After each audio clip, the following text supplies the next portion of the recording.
From WTLF and the Lapsed Entertainment Group, it's This American Work, one McMahon's story, told week by week.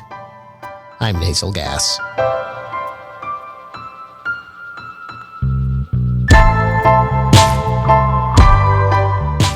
This American Work, I'm Nasal Gas.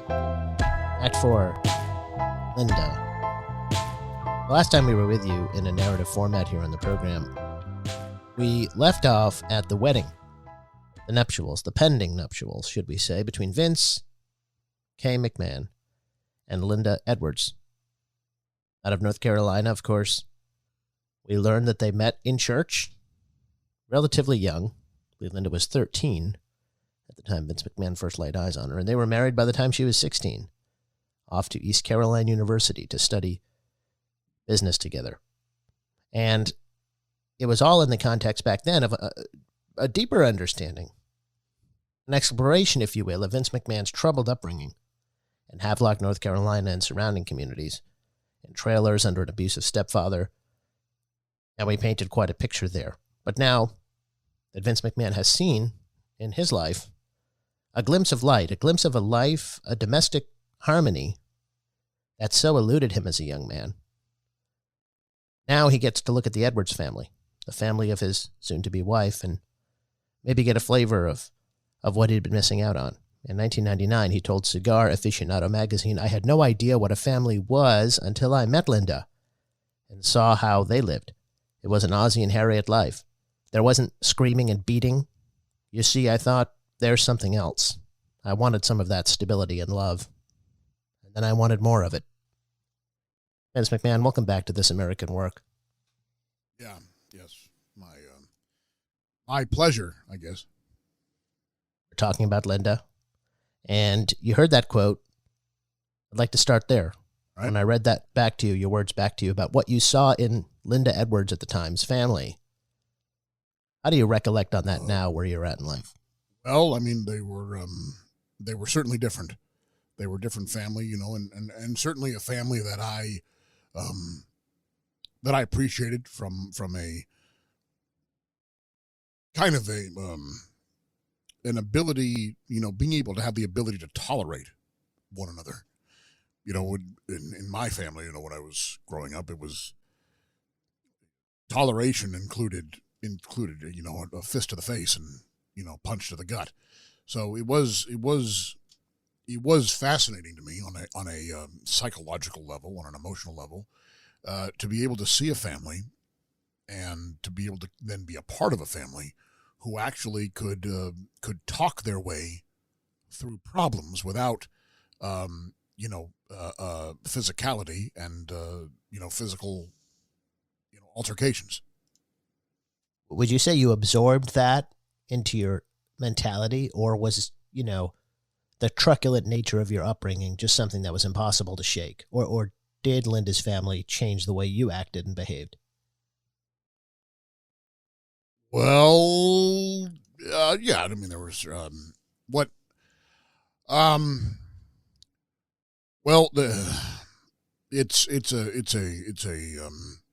it's complicated. You know, it's a complicated situation, and that sure, there were definitely some things that I would say that the family kind of rubbed off on me, but at the same time, you know, we're talking about a guy whose parental figures were not on the level. You know, they were not respectable individuals, and I had just a brother that was fine. You know, he's all right. Rod's okay. Was okay. You know, he's dead now. But you know, when push comes to shove, you know, I was very inviting to what they brought to me, but I think it's safe to say, and I think that they wouldn't disagree with me if they heard me say this, they didn't really embrace me for who I was. Okay, how so? What do you mean by that? Well, I mean, I'm an entertainer. I'm an entrepreneur. I create things, and you know, Even then, I've always created things, fantasies. You know, I used to write science fiction novels for myself, not for anybody else to read, but for myself. oh, we've never heard that before. What kind of things? What kind of plot lines did you experiment with? Really, I was very into creating physical battles with different races of aliens, and then also at the same time creating, you know, what kind of sexual relationships they had as well, and what kind of, you know, I was very interested in you know, because when you think about aliens, you know, people, you know, you put on TV, you see shit like Star Trek on there, and you got aliens that are basically humans. They just have weird faces, you know, weird whatever. But what I envisioned in my mind was, what are these creatures actually? What are they? Are they slimy octopus-like things? And, you know, where do they have sex? Is it pleasurable? Does it hurt? Is it not enjoyable? Is it a forced situation? I have to ask, was it pleasurable in your telling of things? It depended on the race of the aliens. You know, I mean, some certainly got pleasure out of it, and when combined with another alien race, you know, it could be a psychologically, you know, destructive situation. And so your point was that Linda's family didn't really appreciate this about you. No, they weren't very much into science fiction. Did you ever try to talk to like her mom and dad about what you just talked to me about? I mean, no. I mean, yes. Well, it's you know, I brought up the idea of novels, you know, of fiction, and creating story and telling story and regaling others with story in a print format. And, you know, my father-in-law, he looked at me, you know, I was barely broaching the subject, and he said, you know what? I don't like no written shit that ain't real. And ooh, like, that one must have stung, especially considering what your dad did for a living. Well, you know, the thing about it, I mean, I'm very much an individual who is motivated by spite, and you know, it kind of got my juices flowing in a whole different way.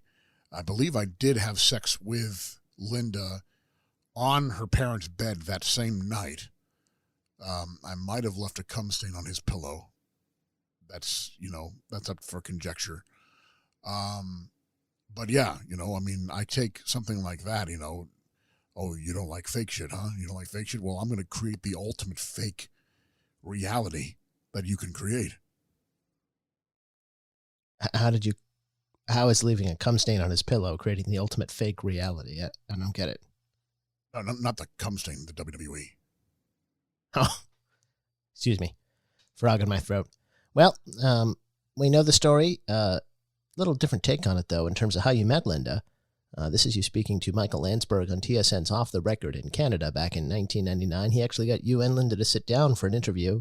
Sure. To talk about holding dominion over the WWF and the nature of your relationship. So, producer, if we can please hit Vince Linda 1, we'll hear a little bit about how you described and how she described your meeting. And an interesting, perhaps, discrepancy emerges here. How'd you meet? We met.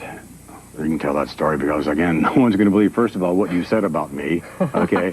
No one's going to believe this story either, so. It had to be an ordained marriage. We actually met in church. I know what you were doing there, Vince. What were you doing in the church? I was there because... He was scouting. That's true. He was scouting. my mom had said, you know, you have to come meet this beautiful blue-eyed girl. You know, she sings in the choir, and she's pretty, and you're really going to like her. And that was the motivation for me to go to church. First time I've ever heard that. Mm-hmm.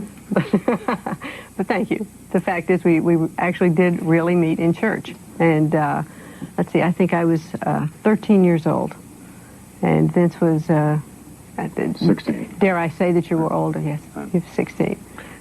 So you're there running the company now. Obviously, you're not worried about the storylines. So, yeah, trailing off there. Sure. It sort of seemed to catch her off guard that you had that story about your mom saying to go see the blue-eyed girl. I mean, all your years of marriage, you hadn't told her that until 1999, Well, or is that just a lie? I don't really listen. Again, I've said this before. I'll say it again. There are, that was the truth of the day. All right. Was it the truth the next day? I can't tell you. I don't know. I wasn't there. Was it the truth the day before? Maybe. I can't tell you. I'm not there right now. But in terms of the truth of that moment, yes, it was true. And, the long and short of it is that I don't really talk about my mother in front of Linda because,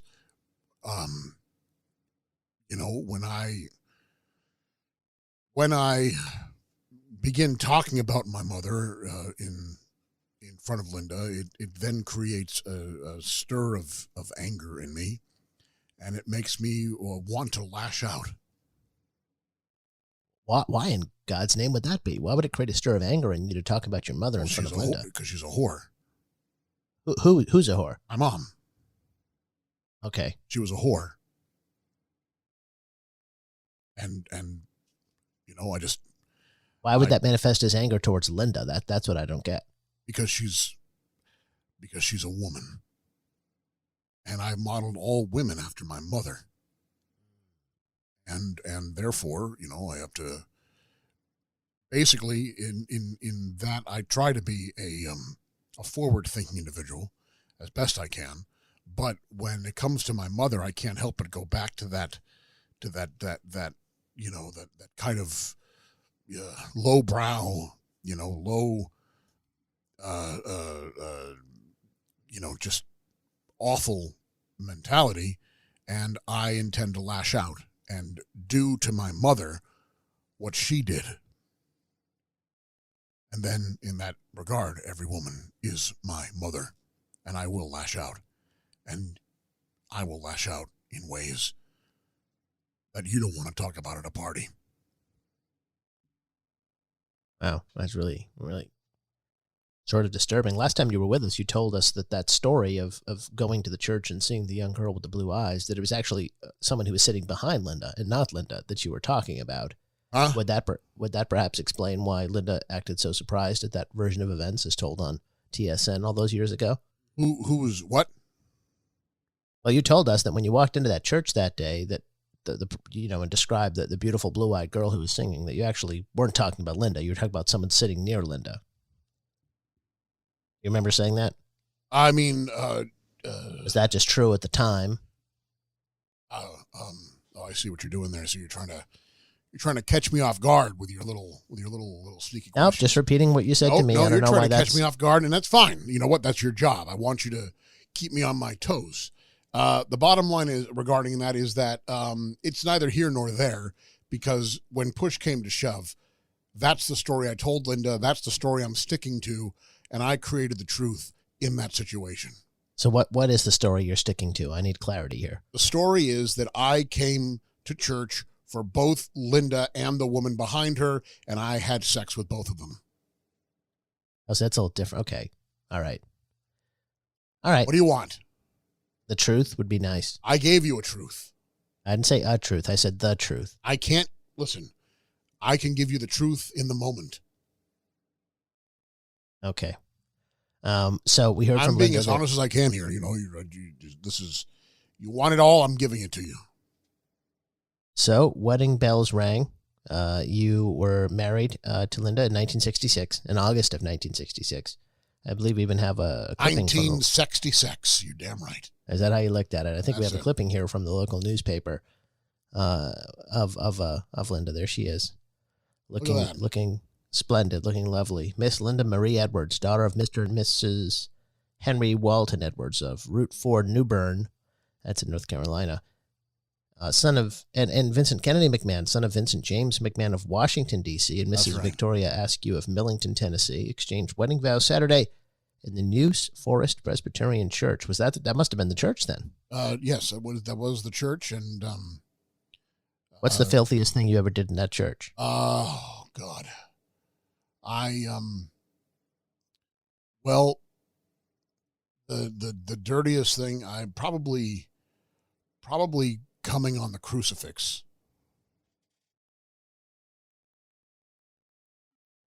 Is there a story there? I'd like to hope so. Well, I mean, what do you want? I mean, we were having sex, and You and who? oh God, no, I don't remember who it was. It was somebody. It was a woman. It might have been the choir director. I don't remember. But either way, I was pounding away, Right. and I just, she was very adamant that I pull out. I said, I can't promise anything. As I've said, I can't make that kind of a promise. When you're in the zone, if I'm feeling good on a creative level, on a financial level, I may just go. And so she kind of shook me off when she sensed that I was about to finish, and all of a sudden a fucking rope just shot out of my cock and just splattered all over the face of Jesus. Oh, so it wasn't on purpose then. This just incidental. Well, I mean, I did aim for it. Well, what did you do about it afterwards?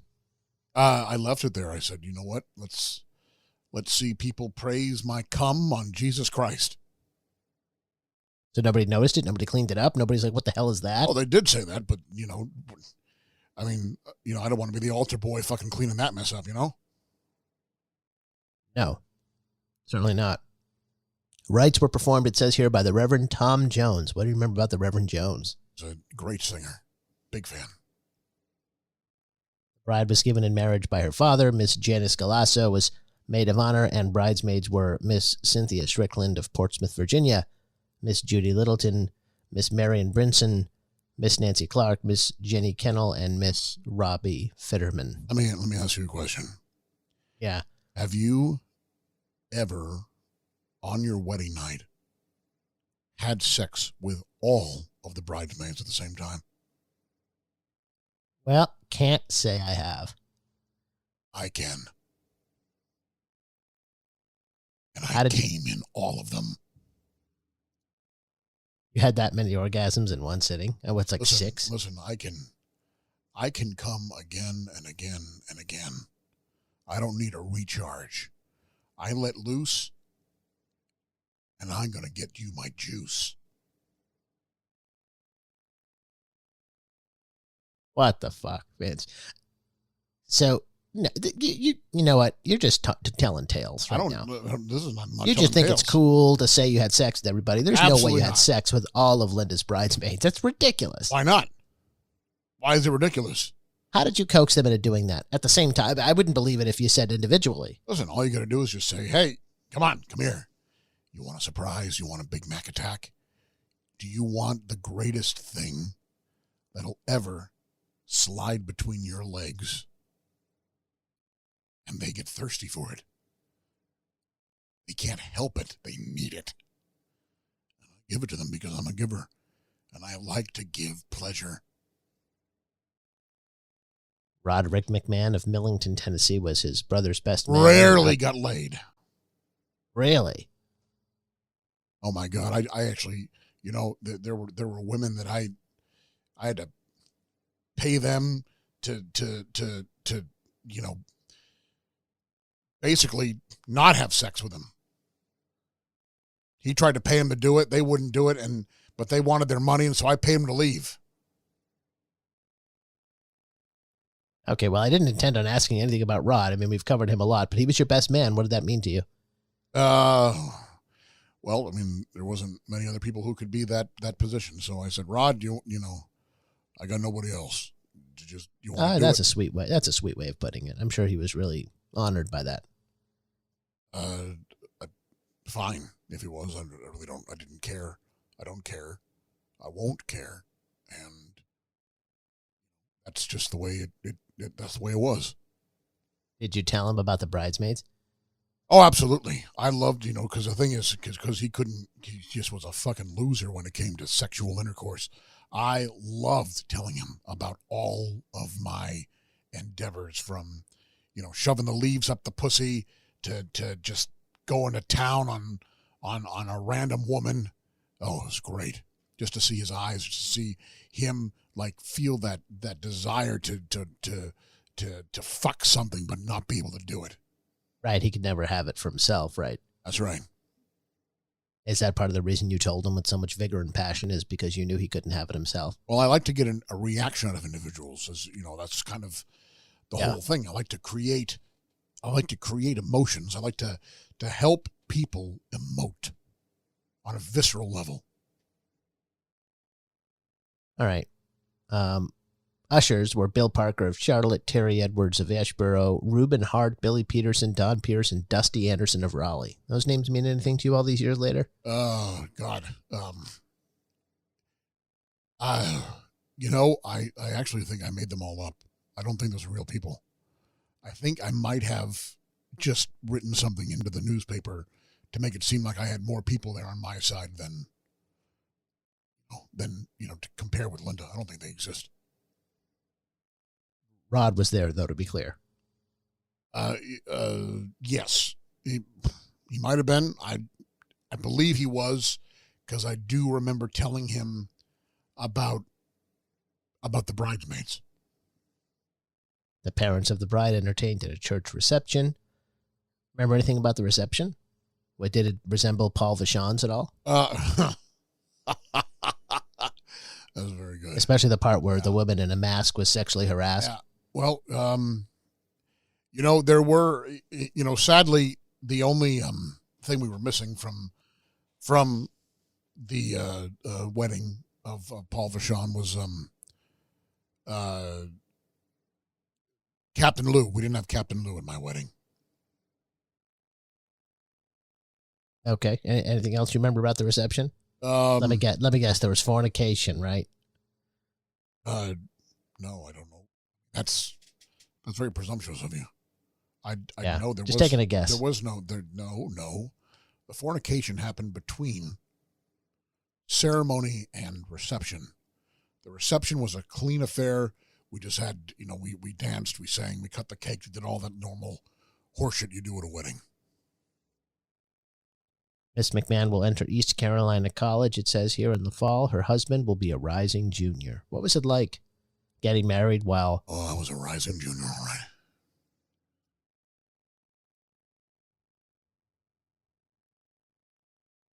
What was it like, going to school at the same time you were newlyweds together? Same school. I mean, what better way to do that than to have your own special woman be there to help you, deal with the college. You're not on the, you don't need to be on the prowl. I was always on the prowl, but you don't need to be on the prowl because your woman is there, and she's there, and she can not only help you in terms of the physical nature of things, but also, in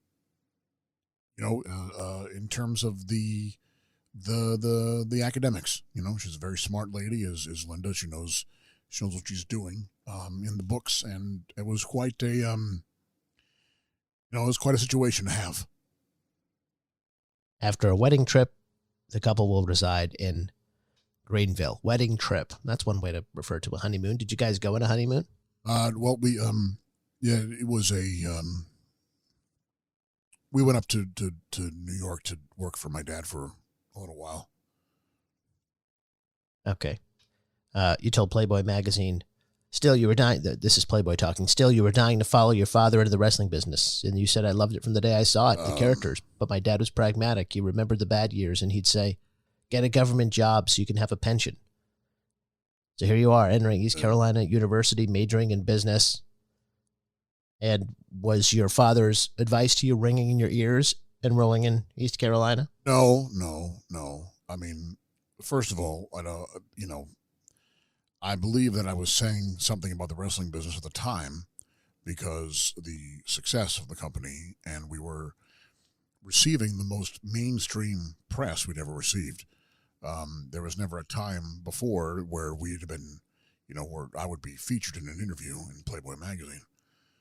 So I hate the wrestling business. I've always hated the wrestling business. Can't stand it. It's garbage. What I enjoy is entertainment. And so I basically took the, if you will, the easiest way was to just jump into my dad's company that was already thriving and to create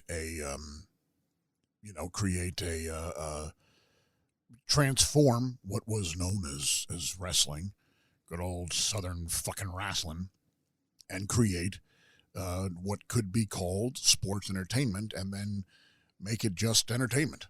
And I successfully did that by forming the WWE, by creating what it became, and branching out into a multimedia solidified base where we featured storyline content as well as reality-based content, streaming. Did you just refer to television. WWE as a solidified base? Absolutely. You okay? Sorry, I coughed. I had a hair in my throat. Yes, WWE is a solidified base of entertainment. Playboy asked you wound up at East Carolina University where you majored in business. What did you learn? You said that I hated economics, sat in the back row, didn't like the subject. It's about numbers, not people. Wasn't wild about statistics either. That's accurate. I was not a fan of that. The numbers, to me, numbers are just, they don't exist. They only exist if you're succeeding. That's when numbers matter. And, I just, I was all about, characters and, just creating that underlying, definition of what a person was. What is humanity? How can we create a more human individual? That sort of thing. Playboy pointed out that Linda finished college in 3 years and it took you 5. And they asked you, is she smarter than you are? Do you remember what you said, and would you have a different answer today? I would probably, yes, she's smarter than me. Yeah, that's what you said at the time. Yes. Okay, that's consistent. I would believe, yes, she is smarter than me on a multitude of things. And, and I stayed behind for, another couple of years for personal reasons. What would those be? Well, I was interested in creating a name for myself by having sex with all the women on campus.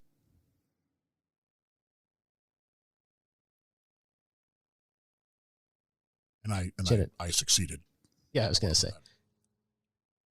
Should have known where that was going.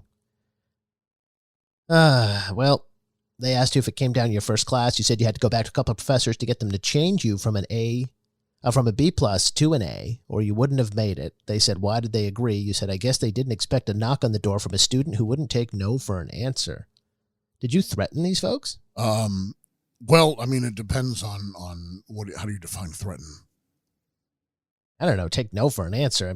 You're basically implying that you would not leave their doorstep until they agreed to change your grade, no matter what it took. Well, where I'm a student. I'm trying to create a life for myself, and these people were in my way. They were obstacles. They were obstructing me from creating my future. And if someone is trying to deny you your future, what would you do about that? I'm not sure. When you say, you're not going to take no for an answer, I wonder how far you were willing to go to get that grade. How far do you think I was willing to go? Well, these were male professors, right? Yes, they were male professors. Well, I don't think you'd be willing to go that far then. Maybe beat them up. I am a physical individual. All right? I am a physical individual. I achieve things from a physical standpoint. And you achieve things, yes. I do. I achieve things from a physical standpoint, both in professionally and personally. And when we're talking about what it is, again, you're trying to deny me my future. I'm going to take matters into my own hands. And so I if I'm being, I don't want to incriminate myself here, but there may have been, there may have been photographs. There may have been threatening letters. There may have been, I may have, again, I'm not confirming or denying this. I'm simply suggesting that there may have been a gun to one of my professors' heads. I can't confirm that or deny that. I just want to. How can you not confirm it if you were there yourself doing it or not doing it? I'm just saying these things could have happened. We don't know. How do we not know? You were there. Did it happen or did it not happen? I mean, I can't say. You don't want to say. You're afraid if you do say it'll incriminate you. Why can't you say? I mean, why don't you tell me what you think happened? I think you threatened to kill these professors and they changed your grade. Oh, you think I threatened them? Yes. With their lives on the line, rather? What? Are you saying that I threatened their lives? Yeah. No, I did much worse than threaten their lives. I threatened their livelihood.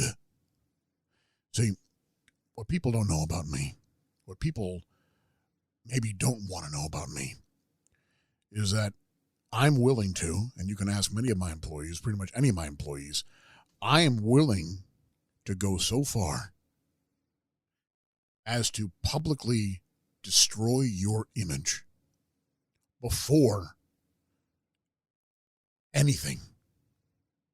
Before, for example, there's a gentleman who used to work for me, and he was threatening to quit. Little did he know that I had already talked to every other employer that even would think about hiring him for any position. And I gave them evidence, even though it was fabricated, that he was a convicted sex offender. And it just, it's not going to happen. Not going to happen, pal.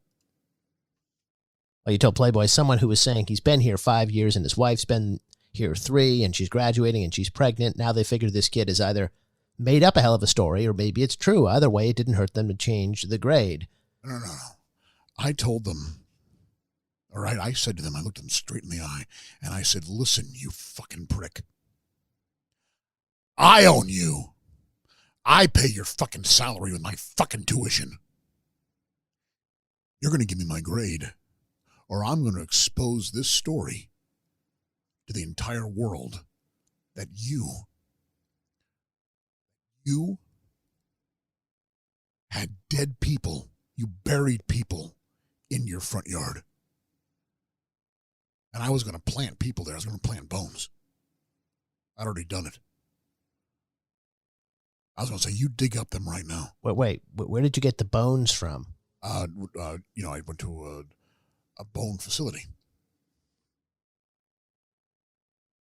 Yeah, you spend a lot of time at those, don't you, Vince? I'm not sure what you mean. Yeah. A bone facility? That's your answer? A bone facility? Yes. So you're talking about like a boneyard? I'm not talking about, maybe, but in terms of, there are different facilities in multiple areas, regarding medicine and such, and they have bones on hand, of other other individuals who may no longer be in a living sort of nature. Did you say there are different facilities in multiple areas? If that's, we can have the stenographer read it back to me, but yes, I believe that's what I said. Okay. Well, so according to this interview, you said, Linda's pregnant, we're trying to make a start here and it would really help me out a lot, Professor, if you could consider changing my grade. Did you play that card, the sympathy card of Linda being pregnant with you first? It probably depended on the professor. There were some professors who Yeah. were a little more open to that. And, I And I'll the be ones honest who with you, weren't? there were about, I had to talk to all my professors about switching grades. And some of them were a little more, they were more, gullible and could believe this kind of a story. And then there were others who needed to be forced. Their hand needed to be forced. And I was willing to force it. And I'm willing to force it now if I have to. Well, I believe that. She was born in 66, married, in 66. And here, according to Shauna Sales' book, Sex, Lies, and Headlocks, on the eve of you and Linda's graduation day from college, Yes. Linda discovered she was pregnant with your firstborn. Yes. It was 1969. So you folks didn't waste any time getting a family started. Like I said, I cannot control where I come. Playboy asked you, how are you as a husband? And you said, I tease Linda about the sacrifices I've made for my marriage, but she has made enormous sacrifices. When Linda and I got married, I promised her two things, that I'd always love her and that there would never be a boring moment. I've lived up to both promises. I've always been loyal. And then Playboy asks, and faithful? And you have to come back and say, not necessarily faithful. Yes. She is aware of my extracurricular, activities. And, there is loyalty. I can tell you right now, on a professional level, I've never been more loyal to anybody else. On a professional level, that's a cold way to put it. How about a personal level? You're not loyal to her on a personal level? I'm completely loyal to her as a person, as my wife, as the mother of my children and whatnot. And yes, no, I've certainly been loyal to her. I said, Linda, I can't guarantee anything. There's that word. This is the one thing I can't guarantee, is that I'm going to be a one-woman man. I said, this cock needs pussy. She didn't just run for the hills after you said that. I mean, that's just... Well, no, because then it was a challenge for her. She wanted to try to tame my cock. Do you find that that's a thing with women, that they get excited at the possibility? They always say like they're drawn to bad boys, right? Is it because they like the danger, or is it because they think that they've been, endowed with an ability to tame bad boys? Like it's just a project for them. I think it's a little bit of both. I think there's the excitement of somebody who is going to ravage them on a level that they're unable to even fathom. But at the same time, they want to be able to take that beast and try to create him, mold him into something that is a little more respectable on a more mainstream, quote unquote, socially acceptable level. Now, to be quite frank, I am not acceptable on a social. I was going to say, did Linda succeed in doing that to you? I believe in the dark things. I believe in the bottom things. I enjoy things that have to do with sexual physicality, with feces, and with other bottom feeding type of humor. So no, I'm not. I will be the first to admit that I'm not a socially acceptable individual. You said feces, to be clear? Yes, I do. I enjoy feces. How do you mean enjoy feces? Well, they're a very enjoyable commodity, in terms of creating a humorous situation among. Oh, is that your way of saying you think feces are funny, creating a humorous situation, or whatever you said? I wasn't finished, but yes, basically what I think about is feces, and that's why I do. And I, within the WWE, I have constantly implored others to just shit in people's luggage and stuff as a joke. Okay. Interesting. So, yeah, you said here to Playboy. Let me tell you, there's nothing funnier than somebody just dropping trowel and taking a shit. All right? I mean, I'll do it right now. I'll just fucking get up, drop trowel. Please don't. And you can see it come out of my ass. Please don't. We're talking, that's the pinnacle. I'm getting plenty of verbal diarrhea. I don't need any of literal creative diarrhea. comedy. I've heard you love it when people step in shit. You think it's the funniest thing when someone has to pick it out of their shoes. Absolutely. Why is that so Oh, funny? my I don't God. Because think about it. Because essentially, someone who's walking and isn't paying attention to where the shit is. All right. Pretty much, you're probably in a rush.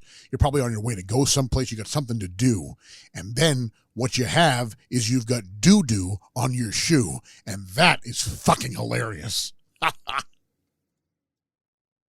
you told Playboy, not necessarily faithful. I probably lied to myself, thinking she knew who I was when we got married, the wild guy. But I never ever threw anything in her face. I was discreet.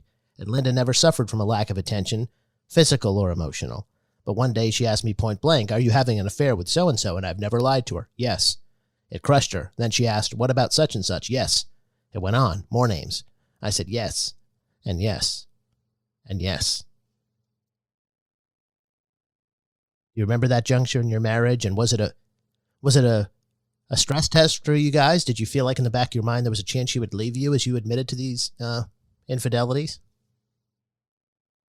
It was the best time of my life. Best time of my life. I was getting so much action. I was getting so much tail. All right? And then the best part is, and this is again, you can look at what I'm capable of as a human being, as a man, and as an alpha. All right? I'm definitely, and I don't think you can deny this, I am an alpha. I dominate. I create opportunities, and I achieve them. All right? So, yes, I did come clean. I've come clean every time. She asked me, I say exactly. You want to know? I mean, it's kind of like looking at your credit card bill, It's like the end of the month, she's like, hey, who have you fucked in the last month? And I go, all right, well, no. And then you know what? And she and I fuck. She knows the animal. Whoa. It turns her on? Oh, you're damn right it does. Well, it might turn me on more than her, but she wants a piece of that. Well, I noticed you said right away, Linda never suffered. Give me the beast.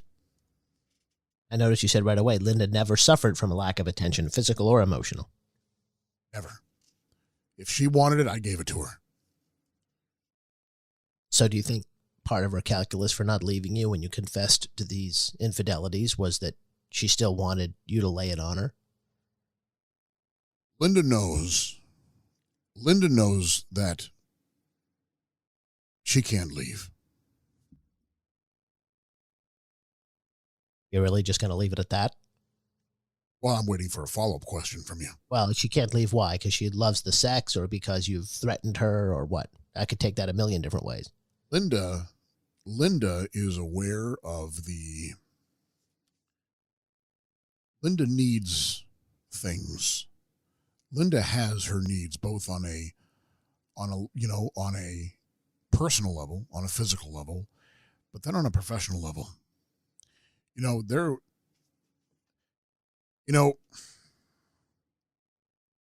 She's a very powerful woman. She's created quite a name of herself in the political field. Sure. And, as a person who has strived to create a legitimate political agenda for herself, you need someone to do the dirty work. And I'm that guy. Someone needs to be threatened. I can do that. I've got the means to do that. Someone needs to be paid off. I've got the means to do that. Someone needs to die. Someone needs to die. I have the means to do that. And I'm not afraid to use these things. So, yes, there were, that's kind of why we knew what we were in when she was running for Senate. And that's kind of why we kept it all, funded from within, because, we didn't want to corrupt the outside, other individuals, drag other people in and really then create an image for the company that, would look bad, if all of a sudden people were saying, hey, you know what, these guys might be not on the level here, with their campaign contributions and da-da-da-da. So, oh yes, well, I have done a multitude of things. There was a guy one time, I can't go into full details because he's a man of prominence, but I even went so far as to what do they call it? What do they call that torture there with the Waterboarding? That's it, waterboarding. Have you ever waterboarded somebody? No. It is the most thrilling thing you could ever do. Just sitting there watching somebody suffer from one of nature's greatest, most important gifts. And you're creating it, you're using it as a weapon. There's nothing more invigorating. Did you feel like when Linda started running for political office, U.S. Senate, when she was Secretary of the Small Business Administration, that you were really off the leash because she needed to present an image as a woman seeking, higher office, of a nuclear family, of a supportive husband, and so no matter what you did, she wouldn't be able to leave you? There is that for sure. There is that on that level. But then there are personal things. There are deep secrets that only I know, that only I am privy to. And, she divorces me, I'm going to tell right away. I'll let that shit out. I know all the stories. Sounds like a really loving marriage at the end of the day. Built on trust. We do trust each other in the things we need to trust each other with. I want you to hear these words too from Playboy and give me a reaction. They asked, were your affairs at different times concurrent? At different times or concurrent? You said different times. Some were concurrent, but I didn't think she had to know that. She didn't ask that question, or I'd have to say yes to that too. It's not something I'm proud of. I just didn't realize the impact of messing with other people's lives. Notwithstanding the impact on my wife, I'm talking about the havoc you can create in other lives just from wanting to have a good time. There's no such thing as an innocent fling. When a woman commits to a sexual encounter, it's generally with a great deal of emotion. With very few exceptions, it's not just, let's have sex, boy, that was great, okay, see ya. Women don't do that, so I guess maybe I hurt a lot of people. The sex was terrific, but from an emotional standpoint, I regret it.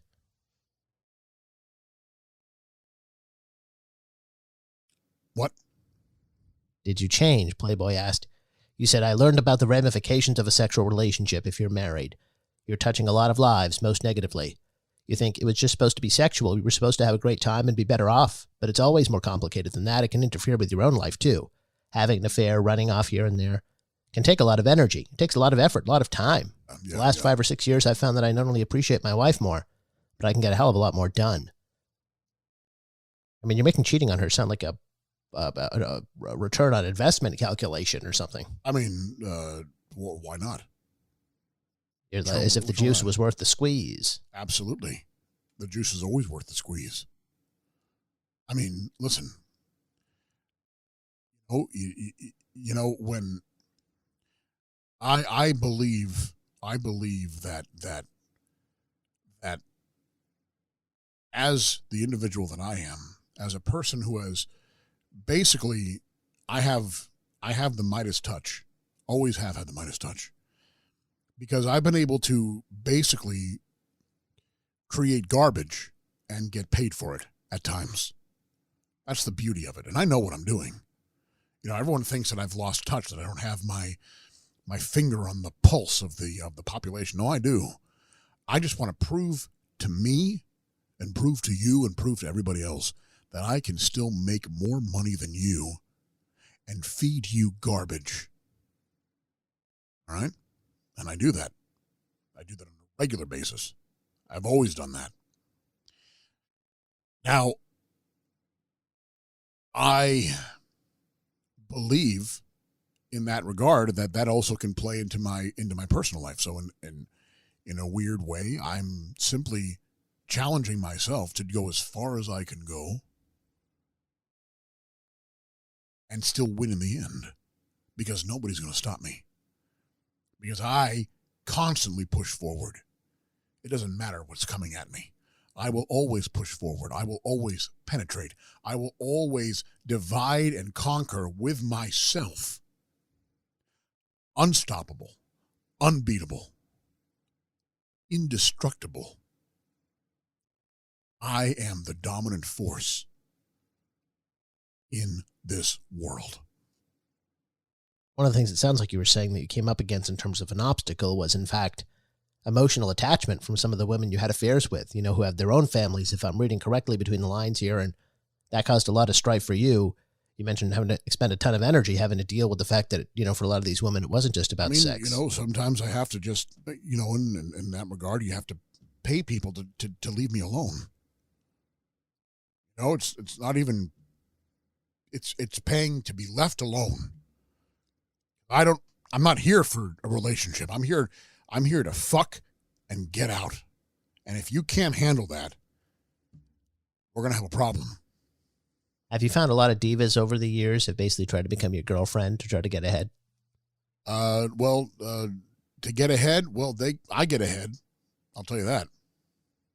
Like texting you and pretending to have a personal relationship with you, trying to make the other women jealous. I'm all about that. I'm all about competition. I'm all about competition within the working environment. Right. I have no problem with that. I do believe that, and I encourage it. Text me, please. Chances are I will have sex with you. There's only been a small multitude of individuals that I have not. A small multitude, okay. Out of different, Moolah, for example, she's a very horrifying individual, and I did she want it? Yeah, oh yes, she wanted it pretty hard, and it was a difficult thing, because I'm not one to say no. Right. But do you remember how she phrased it? Her proposition? I believe it was something like, wait a minute, let me think for a moment here. It was something like, I think she said something like, now it's time for my return on investment, or something like that. And it was so creepy, so fucking creepy. Yeah, that's a strange thing to say. And I, she's a very scary woman, and I wanted nothing to do with that. I always had to find, fortunately, I had people, I had a good insulation, like Patterson, Monsoon, Triple H, so on and so forth, who would, insulate me from and be able to create excuses for Moolah that I could kind of get out of there and not have to deal with that. So they asked you don't cheat anymore. You said, I have been not only loyal but faithful for about 6 years. Linda and I have a great marriage, and I don't want to screw it up. I'm not saying I don't look. I'm not saying I won't fall off the wagon one day. I hope not, because of all the complications and because I would have to tell her if she asked me. But other than for the innate id, I don't have a desire to go outside our relationship. And if I'm on the road for more than 3 days, I'm flying afterward to where Linda is. Was I promoting something in that interview? Well, yeah, the XFL, yeah. Yeah. We're still the greatest football league of all time. Yeah, that wasn't true. I'll admit that. I was fucking like nobody's business. Did you cheat on her the day you did this interview? Do you remember? Probably. I would imagine I did. There aren't many days that I go. So you don't have any scruples just lying like this on an interview? I mean, this is very, very personal stuff you're lying about. Well, I'm lying about that. That's not such a big deal. It's Hey, before, did you admit to being an accessory to murder in terms of getting rid of somebody that would be problematic to Linda's campaign? I can simply say that what I was doing was on a professional level, simply trying to create a political threshold for my wife, my loving wife, and to help her pursue her political, political goals. And I'm a man who is willing to go above and beyond whatever needs to be done in terms to service my wife. And was I an accessory to murder? I can neither confirm or deny that. So hardly a crime. I have not ever been convicted as a criminal. This might sound a little weird, but I'm pulling on a string that you sort of presented earlier. Was there ever an occasion where you confessed to an affair to Linda and she just went after you and had to have you right there? Yeah, many times. Many times it was like I'm telling her who it is, and she wants to know what happened. And while Right. I'm doing that, she's taking my pants off and putting my cock in her mouth as I'm telling her the story. And I'm telling her about coming in another woman, and she's got her lips around my genetic jackhammer. I mean, I can't make this shit up. You know, I mean, I'm a this storyteller, point- but I can't. I mean, far be it for me to, insert my judgment here, but that seems almost like, who can blame you at that point? I mean, if that's the consequence you pay, I mean, you'll take a little friction from the husband of the woman you cheated with, right? Just to get on top of it, you get, I mean, Linda was not showing displeasure, it seems like. In fact, I wonder if she wasn't having a good time on her own. I mean, this is the thing. People talking about me creating these situations, but look, I didn't harm anybody.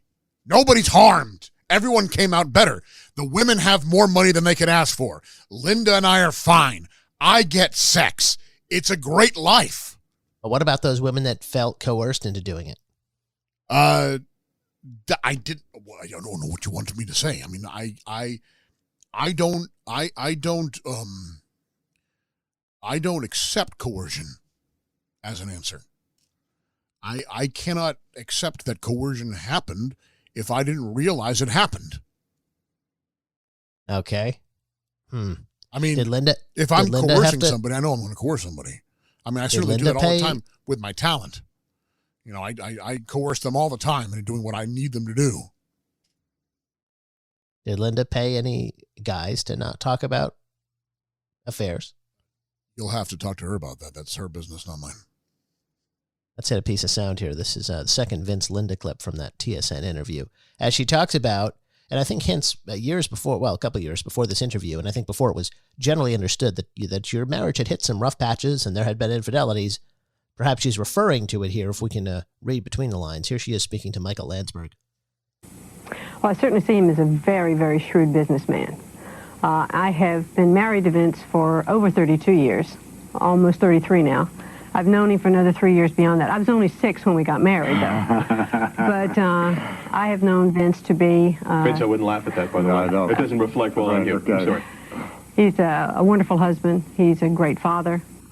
He has been someone that I have been proud to call my best friend. We've had a wonderful lifetime together. Always bumps in the road with any relationship. We had ours. There'll probably be more to come. But he's a man of integrity, a man of principle, someone I admire and respect very much, and I would say that even if he weren't sitting next to me. A man of integrity and a man of principle. Do you think she'd say the same thing today? I would say that in terms of my status with integrity and with, what was the other thing? I don't even remember. I don't think she would change her opinion. I believe that I live up to those standards that she has of me on a day-to-day basis, yes. So there's rough days and there will be some ahead. She knew what was happening. There are she always, she knows. I mean, listen, not every time is she thrilled that I have fornicated with another woman. Right. That's what I was going to ask you. You have those instances where she's on her knees, in excitement at what you're telling her. I'm sure other times, though, it's probably relative, right? Who was it? Like, had you just told me you didn't, right? Yeah, I mean, there are times when it doesn't go over well. It depends on who it is. If she is, per se, not thrilled with a certain talent, professionally or personally or whatever, then certainly it harbored some resentment. And so you're saying you had sex with talent? Yeah, absolutely. There's the level to which Linda would be upset about it was a reflection of how she felt about their ability as a performer. Is that what you're saying? No. I'm saying that wait, what did you say? If I read what you said correctly, she would be upset if you had an affair with a talent that she didn't like, didn't appreciate, didn't think was a good performer, but it was fine if she liked the person. Did I read that right? Yes, yeah, or some kind of personal issues that maybe hadn't come to light. So yeah. When's the first time you cheated on her? Wait, when we were dating or when married? Yeah, first time ever. Yeah, that you would consider it cheating. Well, I don't know, probably the night after our first date. Yeah. What was the circumstance there? It was that other girl, that other church girl. You know, I'd schedule a date with her as well. I wanted to see which one was better. I like to keep my options open. And obviously you picked Linda. Why? Well, you know, Linda had I could tell she had the intestinal fortitude to stand with my testicular fortitude. Okay. Now, there was a scene during your 1994 federal trial on steroid distribution charges. It's recounted here in the coverage of the Pro Wrestling Torch. There's a moment where she's describing some cross-examination that's going on. Your lawyer, Laura Bavetti, is cross-examining a woman by the name of Emily Feinberg, who served as your assistant at WWF headquarters for years, and the trial showed helped coordinate the purchase of steroids for you and for Hulk Hogan. And it seems pretty clear from the testimony that you two were involved in an affair, that there were some passions between you and Emily Feinberg. And the Torch describes this moment where Feinberg is on the stand, and your lawyer asks her, were you in LA in April of 1989 with Vince McMahon? And she replied, no. But the reporter, Wade Keller, notes at this point, Linda McMahon began crying, although it was not obvious to anyone not looking at her because she didn't make a spectacle out of it and wasn't necessarily clear why she began crying. And Vince looked at her with a concerned, caring expression. Bravetti then pinpointed that Feinberg filmed a promotional video on April 21st to the 29th in 1989 in California. Feinberg talked about Hogan requesting charter planes.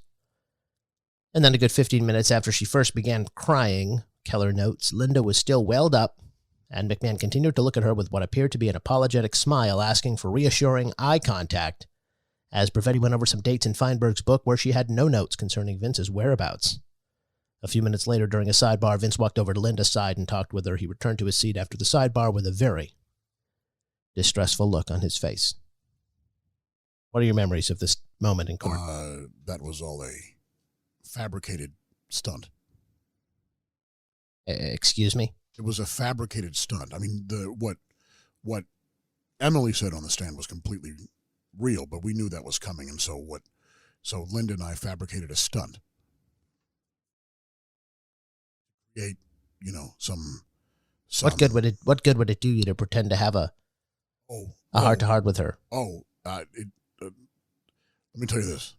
It had nothing to do with helping me.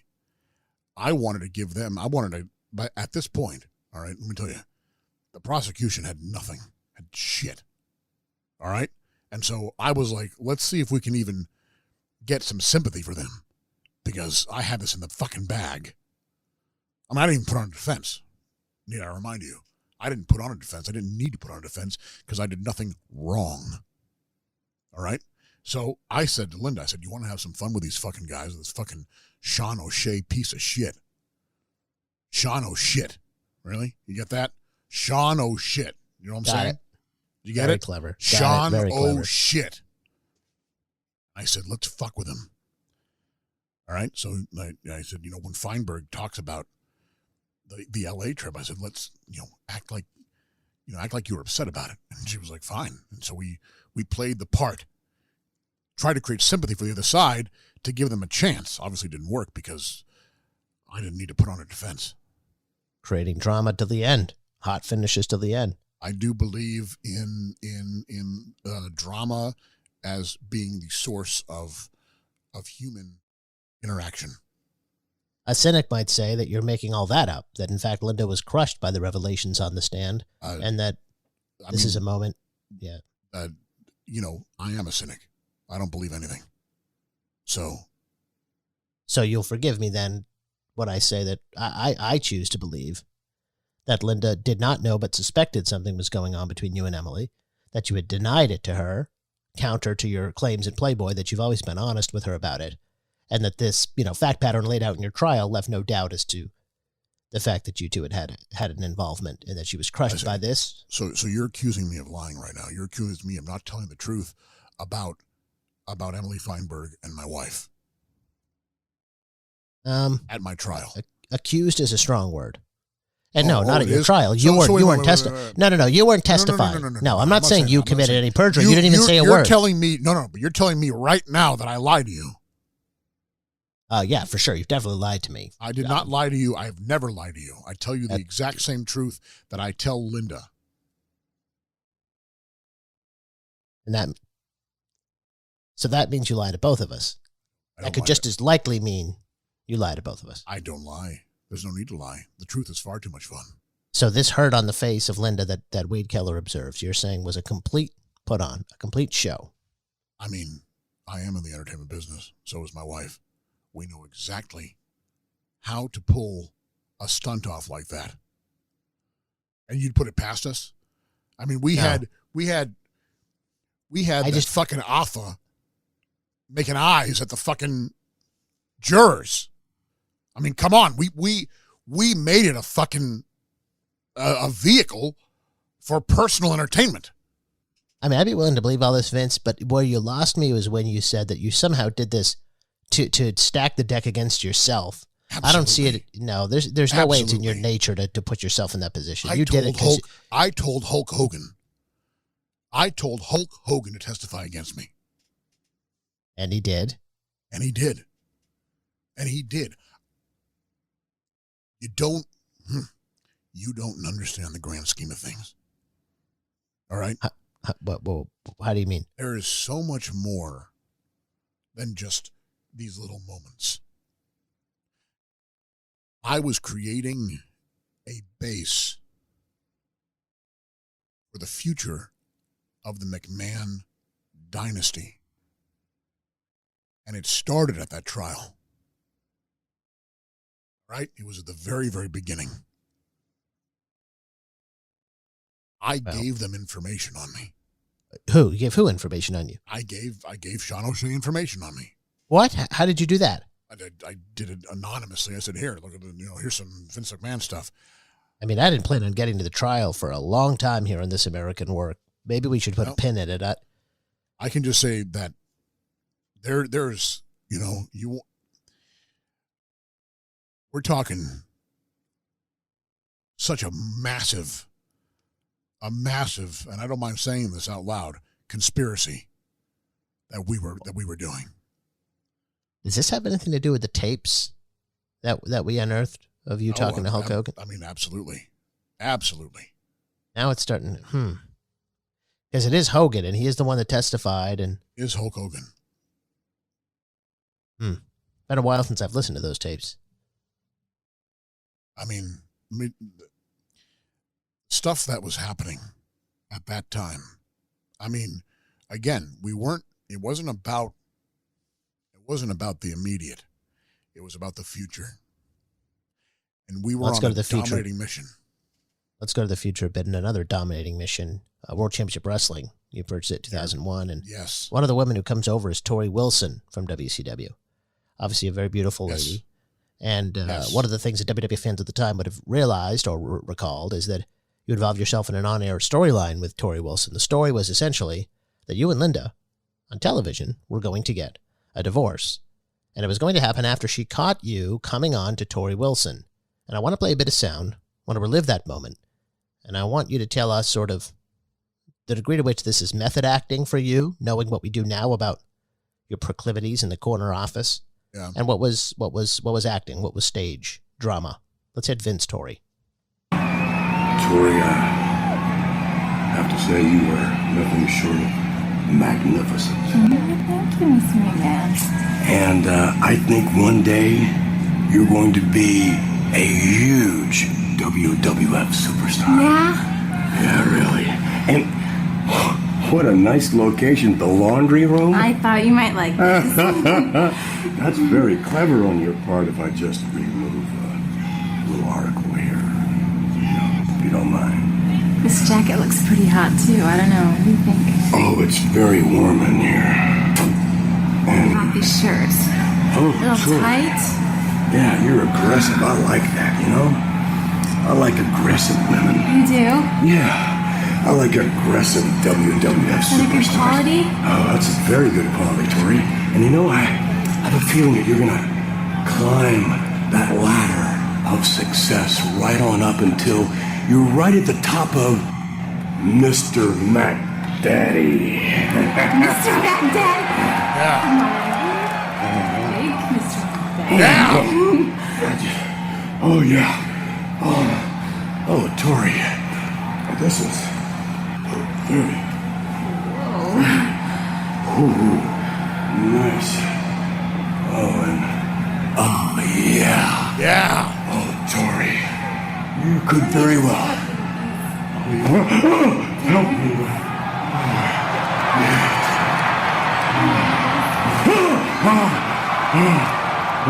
Yeah. Close my eyes. Close your eyes. You want me to play games, huh? Big Oh, I like games, Tori. Yeah, I yeah, like yeah. games with you, Tori. Yeah. Play games? Mm-hmm. Okay, keep your eyes closed. Okay. Okay. Yeah. Turn around. Keep your eyes closed. Somebody turn around. Big surprise. Okay. I'll turn around, Tori. And I've got a big surprise for you, for Mr. Mac Daddy. Oh, yeah. I got a big surprise for you, Tori. Tori?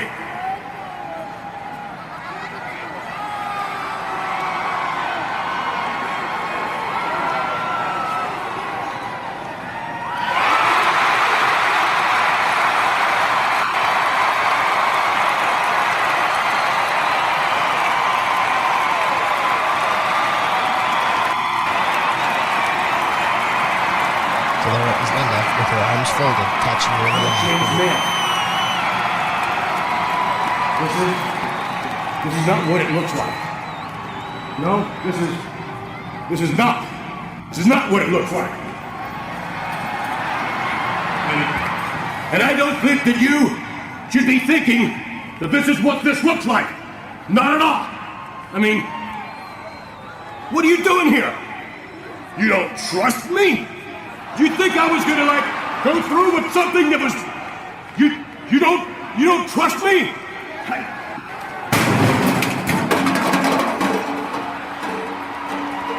Linda! Linda! Damn it!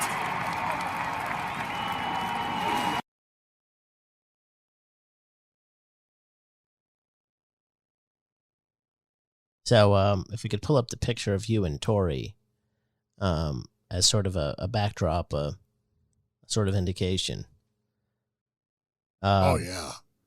Oh, yeah. Look at that. I mean, Yeah. with That's what I Linda remember. standing there with her arms folded as you cut your pants down. Absolutely. I mean, looking back, this is just an excuse to suck face with Tori Wilson, right? Basically. I didn't need an excuse to suck face with Tori Wilson. I mean, I guess you could say it was an excuse to suck face with Tori Wilson on television. But I mean, let me tell you, I didn't just suck her face. All right? Sucked her tits. Sucked her pussy. Hard. What did Kidman think about that? You know what I did with the Kidman? I fucking tied him down, made him watch. Little shit needed to know exactly what was going on. Not unlike what you did with Linda when it came time to make out with another woman on the roster, Trish Stratus, who you found a way to finagle your way into a lip lock. See, Trish, this is the beauty of it. See, you see that, notice that Linda was tied up and watching because Linda liked Trish. Linda liked Trish, so it was kind of okay for me to make out and do shit in front of her. Well, let's get his flavor. Let's see the picture of you and Trish. Let's see that. Oh, yeah. Oh, yeah. Look at that. And now let's see the picture of Linda seated behind you, pretending to essentially have been over-medicated as the storyline went in 2001. Oh, yeah. She's sitting there, and you make her a future candidate for U.S. Senate, future cabinet member in the White House, Yeah, stand I there did. and look at you You're damn right. while you make out with Trish in front of her face. And, you just did it with Tori, too. She was just off camera. Yep. Hey, you know what? That's what we do for the sake of entertainment. Let's hit the Vince Trish sound to get a sense of And if you could please just show us Linda's picture again, Mr. Producer, while we listen to this clip, I think it really will bring it home. It occurred to me, what must my wife be thinking? I mean, what did my wife think when I asked Trish to remove her coat? What did my wife think when I asked Trish to remove her blouse? How uncomfortable was my wife when I told Trish to take her skirt off? Yeah. What was going through my wife Linda's mind when I told Trish to take her bra off, huh? I wondered that. And then, of course, before it was all over, I had to put my jacket back around Trish because Trish had proven to me more than my wife ever had. Trish had proven to me that once again she was loyal, that once again Trish would do anything that I asked her to do and do it whenever I wanted it. Something that I could never say about my wife, Linda. So therefore, my wife saw a lot on Monday, but you know what? I think she needs to see a little bit more. Oh, no. I think my wife needs to see something else. So if you don't mind, Linda, I'm going to ask you to hold this microphone. She can't hold it. He knows that. She's medicated. This is sickening. What is he up to, Cole? Oh, no.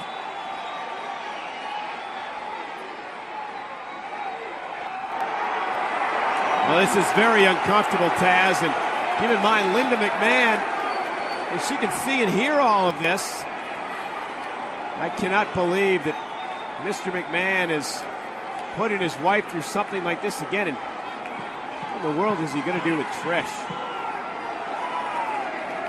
Oh, no. Oh, no, my God. I can't believe Mr. McMahon is groping. I can't believe he's groping, kissing Trish like that in front of his own wife. Mr. McMahon humiliating, embarrassing his own wife. When you hear that back, I mean, did it not cross your mind that it might be viewed as potentially inappropriate that you had your wife sit there transfixed, basically comatose while you made out with Trish Stratus? Oh, no, not at all. I mean, it was entertainment. You know, it was exactly what it was. It was a good story being told. It was humor. It was a, on a different level. So no, I don't think it was a problem at all. In fact, I was actually, what I was reflecting on actually was how I had used my own experience to create that moment. I mean, that's not, I've been in Linda's shoes in that scenario. I was that guy, when my stepfather would force himself onto my mom, I would be tied down having to watch it. Oh, so now it's starting to make sense. So there's a little bit of, catharsis there, of sorts. In a book WWE put out called Unscripted, Linda contributed the following quote: "I'm a 54-year-old female, and clearly this is a very male-dominated show. So yes, there are a lot of things on our show that sometimes make me uncomfortable, but they're supposed to. There are females my age that watch our show, so a lot of times I'm like a barometer for the shows. Quite often, I'm watching and seeing the storyline unfold along with everybody else, unless I'm involved in it. I like to watch and be surprised." You're damn right she likes to watch and be surprised. I was going to say, what does that touch off in your mind when you hear that quote? Makes me feel, I get it, I understand, I like it, I want more of it. Do you still love her, Vince? There is always going to be a part of me that enjoys her company, yes. Do you still love her, Vince? There are times when I can definitely say that we have created a good partnership on a level of a personal nature and a professional nature that I believe will stand the test of time. Do you still love her, Vince?